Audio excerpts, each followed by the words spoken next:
నమస్తే. ఇన్నాళ్ళు నన్ను సపోర్ట్ చేస్తూ, ఎంకరేజ్ చేస్తూ మీ ప్రేమని నాకు అందిస్తున్న ప్రతి ఒక్కరికి కృతజ్ఞతలు. అలాగే ఈ వీడియో కూడా ఖచ్చితంగా మీకు ఉపయోగపడుతుంది. లైక్, షేర్ అండ్ సబ్స్క్రైబ్ చేసి మీ సపోర్ట్‌ని నాకు అందించండి. అలాగే ఈ వీడియో పట్ల మీకున్న అభిప్రాయాన్ని కామెంట్ సెక్షన్‌లో కామెంట్ చేసి తెలియజేయండి. ఇప్పుడు వీడియోని చూద్దాం. నమస్తే. Welcome to our channel. నేను పద్మిని. ప్రస్తుతం మనతో పాటు ప్రముఖ ఆధ్యాత్మికవేత్త, వాస్తు జ్యోతిష పండితులు కేఎస్ఆర్ గారు మనతో పాటు ఉన్నారు. మాట్లాడదాం. సార్ నమస్తే సార్. నమస్తేమ్మా. సార్, మొదటి సోమవారం రాబోతోంది శ్రావణ మాసంలో. శుక్రవారాలకి ఎలాంటి ప్రాధాన్యత ఉందో శ్రావణ మాసంలో, సోమవారాలకి, శనివారాలకు కూడా ఉంది. శనివారాలు కూడా చాలా విశేషంగా జరుపుకుంటూ ఉంటారు. మరైతే ఈ సోమవారాల విషయానికొస్తే, ఈసారి వచ్చేటటువంటి మొదటి సోమవారం, ఈసారి వచ్చేటటువంటి మొదటి శ్రావణ సోమవారం, ఈసారి ఏమిటి ప్రతిసారి కూడా ఇలాగే వస్తుంది. దుర్వా గణపతి వ్రతాన్ని జరుపుకుంటారు. గణపతి అనుగ్రహం కోసం ఖచ్చితంగా శ్రావణ మాసంలో వచ్చే మొదటి సోమవారం నాడు చాలా విశేషంగా ఆయన్ని పూజిస్తూ ఉంటారు.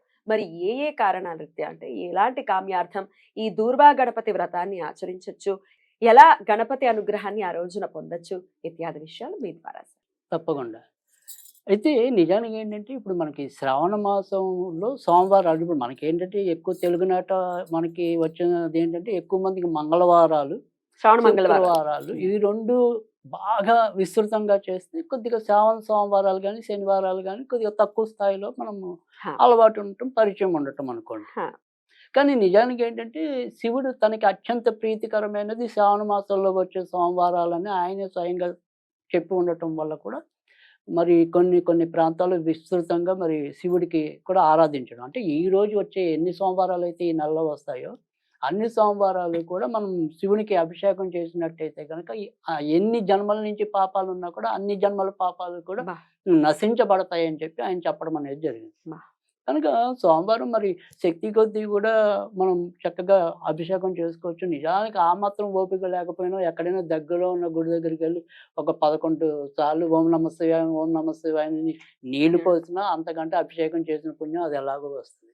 అది తేలికే, ఎవరైనా చేసుకోవచ్చు, మంచిది కూడా. సరే, వ్రతం చేసుకునే వాళ్ళకి ఎలాగో వ్రతం అనేది దాని నియమాలు అవన్నీ వాళ్ళకి తెలుస్తాయి. సోమవారం చేసేవాళ్ళు. కాకపోతే సోమవారం వ్రతానికి ఆయన పెద్దగా చెప్పింది కాదు. ఖచ్చితంగా మీరు అభిషేకం చేయండి అని మాత్రమే చెప్పడం అనేది అయితే జరిగింది.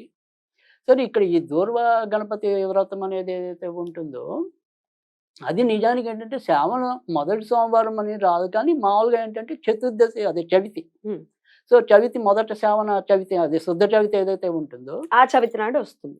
అదేసారి సోమవారం అనుకోకుండా సోమవారంతో అంటే తండ్రి కొడుకులు ఇద్దరికి ప్రీతికరం. తర్వాత రెండోది వచ్చేప్పటికి ఏంటంటే, అది అక్కడ మళ్ళీ ఏమంటాం పుబ్బ నక్షత్రం స్త్రీకి సంబంధించింది కనుక అక్కడికి వచ్చేప్పటికి అమ్మవారు కూడా కలిసారనుకుందాం. 3 కాంబినేషన్స్ అయ్యాయి. తర్వాత వచ్చేప్పటికి ఏంటంటే కనుక ఇక్కడ దీన్ని ఎలా ఉపయోగించుకోవటం అనేది ఒకటి. తర్వాత ఈ వినాయకుడికి ఈ దూర్వాంకురాలు అంటే ఎందుకంత ప్రీతి అనేది కూడా మనం చూసినట్టయితే కనుక, దూర్వం అంటే గడ్డి, గరిక అంకురం అంటే ఏమంటాం చిగుళ్ళు. సో గరిక యొక్క చిగుళ్ళు ఏవైతే ఉంటాయో వాటితో పూజించటం అనే దాన్ని దూర్వాంకురం అంటాం మనం. ఎందుకు ఇష్టం ఇంతకి? రైట్. ఇది చెప్పాలంటే కనుక, అంటే మరి చాలా క్లుప్తంగానే నేను చెప్తాను, బాగా విస్తృతంగా కాదు. కానీ ఒకానొక మరి దేవుళ్ళు అప్పుడప్పుడు ఎంతవాడైనా సరే అదేంటే కామిగాక మోక్షగామిగాడు అని చెప్పి మరి ఒకానొక సందర్భంలో యముడు కూడా తిలోత్తముని చూసి మోహించబడటం. ఎవరండి? యముడు సాక్షాత్ యముడే. ఒకనొక సందర్భంలో తిలోత్తమ యొక్క ఏదో నృత్యం చూస్తుండగా ఆమె పమిట జారితే కొద్దిగా మన ఆయన తప్పుతాడు. ఆ తప్పిన నేపథ్యంలో ఆ రేతస్సు ఏదైతే ఉంటుందో అది ఒక భూమి మీద పడటం, అది ఆ రేతస్సు నుంచి ఒక రాక్షసుడు జన్మించాడు, అనరాసురుడు ఆయన పేరు. ఆ యొక్క సంహారం కోసం దేవతలందరూ కూడా వినాయకుడికి మరి మొరపెట్టుకుంటే అప్పటికి ఇంకా బాలగణపతి అయ్యింది. నిజానికైతే అందరూ ఆశ్చర్యపోతారు, ఋషులందరూ ఈ బాలగణపతి సంహరిస్తాడా ఇంత పెద్ద రాక్షసుడిని అని చెప్పి. కానీ ఆయన దగ్గరికి వెళ్ళాక ఈయన రూపం ఆటోమేటిక్గా చాలా పెద్దది అవ్వటం అనేది, తర్వాత ఆయన సంహరించడం అనేది కూడా జరుగుతుంది. ఇవాళ మనం ఏదైతే గణపతికి ఉన్న నాగా అవి కానీ, చేతిలో కమలం కానీ, ఇవన్నీ ఆ సందర్భంలో ఆయుధాలుగా వీళ్ళందరూ కూడా ఆ తర్వాత సంహరించి వచ్చాక ఇచ్చినవి భక్తిపూర్వకంగా. అంటే విష్ణుమూర్తి ఏమో ఆయనకి కమలం ఇచ్చాడని చెప్పి, అంటే నాగాభరణం ఉంటుంది కదా కడుపు, అది బ్రహ్మేచ్చాడు ఇలా రకరకాలుగా మొత్తం ఇంచుమించు ఆయన ధరించేవన్నీ కూడా అప్పుడు అవే వచ్చాయని బహుకరించినవే. బహుకరించిన ఆ సందర్భంగా పైగా. ఆహా. అయితే ఇక్కడ వాటన్నిటికీ వేటికి కూడా ఆయన శాంతించలేట. ఉమ్. ఆ తర్వాత రాక్షస సంహారం అనంతరం కూడా వీళ్ళు ఇంకా కాసేపు ఆ ఉగ్రంలోనే ఉంటారు అవును, కదా. అవును. ఆ నిప్పు అలాగా మండుతూ ఉంటుంది. మండుతుంది. సో అది తర్వాత ఆ మండే మంటలో అప్పుడు చల్లార్చడం కోసం అని చెప్పి చివరికి ఈ ఋషులందరూ కూడా ఈ దూర్వాంకరాలతో ఆయన్ని శాంతపరిస్తే అన్నిటికంటే కూడా ఆ దూర్వాంకరాలకే తొందరగా ఆయన శాంతించబడ్డాట. చల్లబడ్డాడు ఆయన. చల్లబడ్డాడు. అందుకని అప్పటి నుంచి కూడా ఆహా! ఇంత తొందరగా మనకి అనుగ్రహిస్తాడని చెప్పి ఉమ్. అప్పటి నుంచి సంప్రదాయం రావటం అనేది జరిగింది. ఆ దూర్వాంకరాలంటే అందుకని ఆయనకి అంత ప్రీతి అనమాట. అందుకని మనం ఏదైనా సరే ఎప్పుడైనా సరే వినాయకుడిని పూజించాలనుకున్నప్పుడు ఒక్కసారైనా సరే అంటే కనీసం ఒక గరిక అలా దూర్వాంకరం దొరికితే చాలు అంతకంట అని అది వ్రతం అనేది. సరే వ్రతం అనేది వ్రతానికి ఉండేటట్టుగానే ఎప్పుడు కూడా ఈ పూజలన్నీ ఉంటాయి కదా. అష్టదిక్పాలకులు వీళ్ళందరినీ కూడా మనం ఎలాగైతే వివిధ వ్రతాలైతే పూజలు ఎలాగైతే చేస్తామో అలాగే చేస్తాం. అయితే ఇవాళ మనం చెప్పుకునే రెమెడీ ఏదైతే ఉంటుందో అది దానికి ముఖ్యంగా ఈ ఆడవాళ్ళ కోసం అంటే ఎవరైతే మన వంధత్వం అనుకోండి, తర్వాత మరి పిల్లలు పుట్టక బాధపడే స్త్రీల కోసం, తర్వాత గర్భస్రావాలు అవుతున్న వాళ్ళ కోసం, అలాంటి వాళ్ళందరినీ దృష్టిలో పెట్టుకుని ఇప్పుడు మనం ఇవాళ చేయబోయే రెమెడీ అనేది. హ్మ్.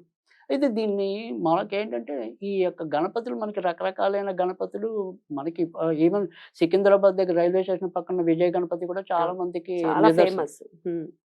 కాకపోతే ఈ పిల్లలు పుట్టిన వాళ్ళకి ఏంటంటే మనకి ఎక్కువ కొద్దిగా వీళ్ళు దూరభారమైనా సరే ఎప్పుడైనా సరే అంటే ఇప్పుడు అసలు గర్భం దాల్చకుండా ఉండటం కానీ, తర్వాత ఇలా ఎప్పటికప్పుడు ఇలా గర్భం దాల్చి విచ్ఛిన్నమవుతాం. విచ్ఛిన్నమవుతూ ఉండటం కానీ, అలాంటి వాళ్ళు ఎప్పుడైనా సరే మాకు సంతాన యోగం కలిగాయినా సరే నిన్ను దర్శించుకుంటాము అని చెప్పి మయూర గణపతి మయూరేశ్వర్ అంటాం మనం. ఉమ్. అది ఎక్కడుంది? పూనాకి 64 కిలోమీటర్ల దగ్గర మోర్గాం దగ్గర ఉంటుంది. పూనాకి 64 కిలోమీటర్లు. సో మోర్గాం అంటే అక్కడ నుంచి మనకి ఆటోలు అన్నీ దొరుకుతూ ఉంటాయి, బస్సులు అన్నీ ఉంటాయి. ఇక్కడి నుంచి మనం ఎక్కడి నుంచైనా దండం పెట్టుకోవచ్చు. స్వామి బిడ్డ పుట్టిన తర్వాత బిడ్డను తీసుకొని వస్తాను. అంటే నేననేది కఠినమైన సమస్య సంతాన పరంగా ఎదుర్కొంటున్న వాళ్ళకి.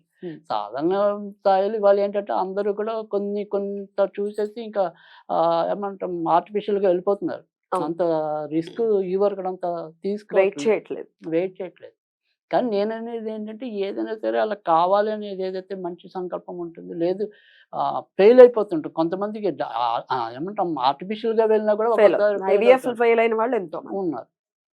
సో అవన్నీ మన దగ్గరకు వస్తూ ఉంటాయి కదా కేసులు. సో అందుకని అలాంటి వాళ్ళందరినీ దృష్టిలో పెట్టుకొని మనం చేస్తున్నాం ఇవాళ. సో ఇక్కడ మనం ఇవాళ ఏదైనా సరే అంత దూరం వెళ్ళకపోయినా కూడా మీరు అంటే ఇవాళ మనకి ఏదైతే అంతర్జాలం వచ్చాకో దొరకని స్తోత్రం అనేది అయితే ఉండదు. సో మయూర స్తోత్రం అని చెప్పి నిజానికి ఏంటంటే అది గణేష పురాణంలో అంతర్గతంగా ఉన్నది. సో కనీసం రోజుకి అది ఒకసారి పఠించుకున్నా కూడా చాలు, మీరు ఒకవేళ అక్కడికి వెళ్ళలేకపోయినా. కానీ అది చాలా అద్భుతంగా వెంటనే నిదర్శనం చూపించి అంటే మనం మోపిదేవి అనేది కృష్ణా జిల్లా ఉంటుంది. మోపిదేవి సుబ్రహ్మణ్య స్వామి. తర్వాత రెండోది ఏంటంటే ఇక్కడ ఈ పూణే దగ్గర మోర్గాం. ఈ 2 కూడా ఈ సంతాన సమస్యలు ఉన్న వాళ్ళకి చాలా అద్భుతంగా పనిచేసే దేవాలయాలు. సో మోపిదేవి కూడా స్వయంభువు సుబ్రహ్మణ్యుడు. సో అందుకని ఈ 2 నేను ఎప్పుడైనా సరే జనరల్‌గా ఎక్కువ మందికి చెప్పేవి.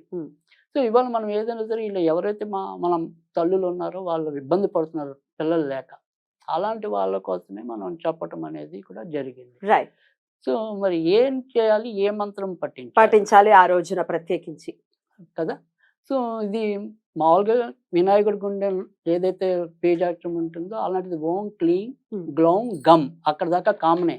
ఓం క్లీం గ్లౌం గమ్. ఓకే. 3 బీజాక్షరాలు మామూలే. ఇక్కడ తర్వాత వచ్చేప్పటికి మయూర గణపతి గర్భరక్షకాయ నమః.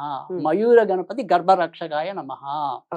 ఇది చాలా తేలిగ్గానే అర్థమైపోతుంది. ఓం క్లీం గ్లౌం గమ్ మయూర గణపతి గర్భరక్షకాయ నమః. గర్భరక్షకాయ నమః.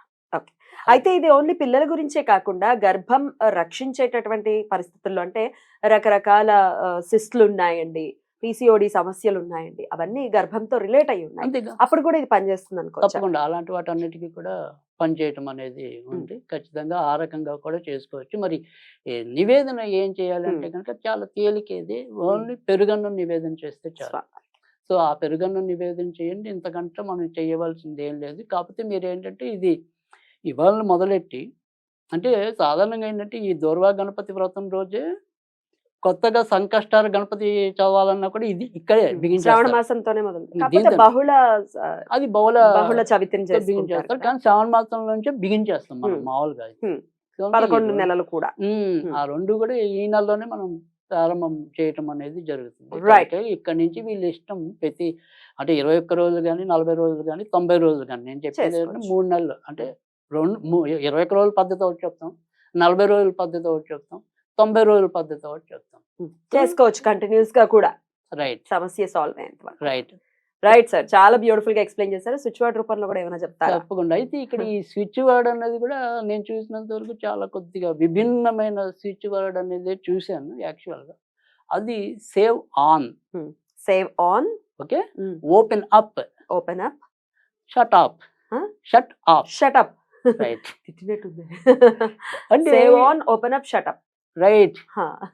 అంటే అది చాలా విచిత్రమైన స్విచ్ వర్డ్ అని ఎందుకన్నానంటే ఏదైతే గర్భం ఉందో దాన్ని సేవ్ చేయని చెప్పి, ఏదైతే గర్భధారం మూసుకుని ఉందో దాన్ని ఓపెన్ అప్ చేయమని, ఏవైతే దుష్ట శక్తులు ఉన్నాయో the shut up. Shut up. Beautiful, beautiful. So అది చాలా అద్భుతంగా నేను చూసిన మంచి ఇటాలియన్ స్విచ్ వర్డ్. అది చాలా మంచిది. అది రైట్, రైట్ సార్, చాలా బ్యూటిఫుల్ గా ఎక్స్ప్లెయిన్ చేశారు. ఈ స్విచ్ వర్డ్ కూడా యథాశక్తి తప్పకుండా 27 టైమ్స్ చేస్తారా, 108 టైమ్స్ చేస్తారా? డిపెండ్స్. ఖచ్చితంగా తూర్పు ముఖంగా కానీ ఉత్తర ముఖంగా కూర్చుని కానీ చేస్తే కానీ అలాగే మన దేవుళ్ళని తూర్పు ముఖంగానే చేస్తాం. బట్ ఏదైనా సరే ఉత్తర ముఖంగా కూడా చేసుకున్నా కూడా మంచి ఫలితం వస్తుంది. రైట్ సార్, చాలా బ్యూటిఫుల్ గా ఎక్స్ప్లెయిన్ చేశారు. కృతజ్ఞతలు సార్. నమస్తే.